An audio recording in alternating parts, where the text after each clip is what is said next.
Hello YouTube, Zohair here, and today I'll be doing a walk around video of my Kawasaki R6N as all the mods are completed. And so it is a 2014 bike, and but I got it in the January of 2015. So as you can see, he looks beautiful. I have a custom color scheme on her. So I'll just begin showing you the mods which I have done starting from the front.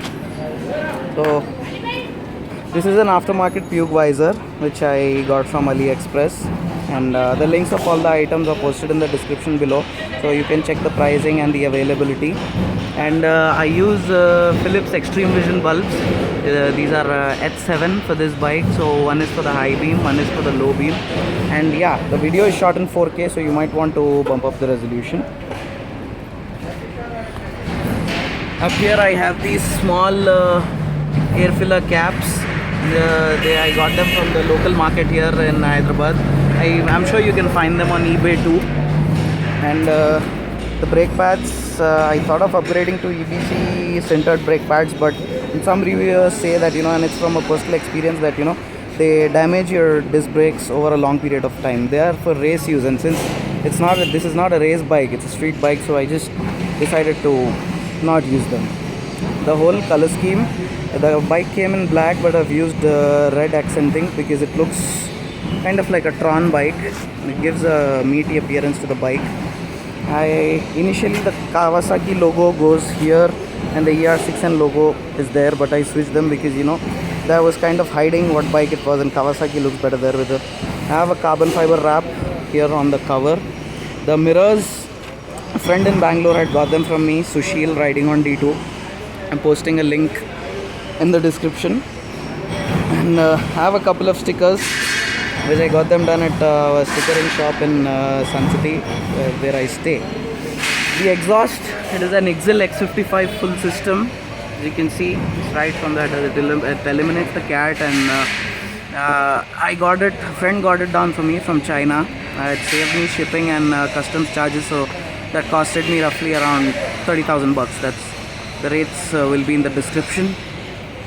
And this is a paddock, the gel seat from Redline Racing. It helped me a lot, as I've done, the longest ride I've done is 580 kilometers to Bangalore, and it eliminates lower back pain and everything which you usually have with the normal seat. These side grips, we have the bike name engraved. I got them from AliExpress, and they are amazing. They help you when you're cornering, and they overall look very good on the bike. It gives the bike a meaty appearance. Coming to the rear, I have a 180/55 Michelin Pilot Road 2 tire, and I switched it from the stock 160 Dunlop because, well, it looks good and it has pretty good grip. The bike looks pretty meaty. And coming up to the tail section, I have a tail tidy. It's a fender eliminator which I got from Flyby Moto Bangalore, and it gets the job done, but in rainy seasons and all, you got a lot of dirt coming up. And I took the one with the mounts for the KTM indicators, as these are very, very bright, and they look good overall with the bike, and because they're the cheapest LED indicators available around. I have a custom number plate with my YouTube channel ID up there. And I have a Simota Racing air filter. It's a stock replacement air filter inside the bike, so it makes the exhaust and the filter work together. And I have a set of two horns, the Roots horns. And the highlight is the paddock stand. Now we started fabricating paddock stands at my friend's factory here in Balanagar. So we are retailing them. We are currently doing only bulk orders, and you can drop me a mail query. I'll post a link in the description, and you get a variety of color options to choose from. It's made from hardened steel. It's hot rolled steel, and we use powder coating instead of painting with nylon wheel. That's pretty good quality. So that's all for the mods done on my bike. Thanks for watching. I'll be posting the wheelie tutorial video soon. Thank you.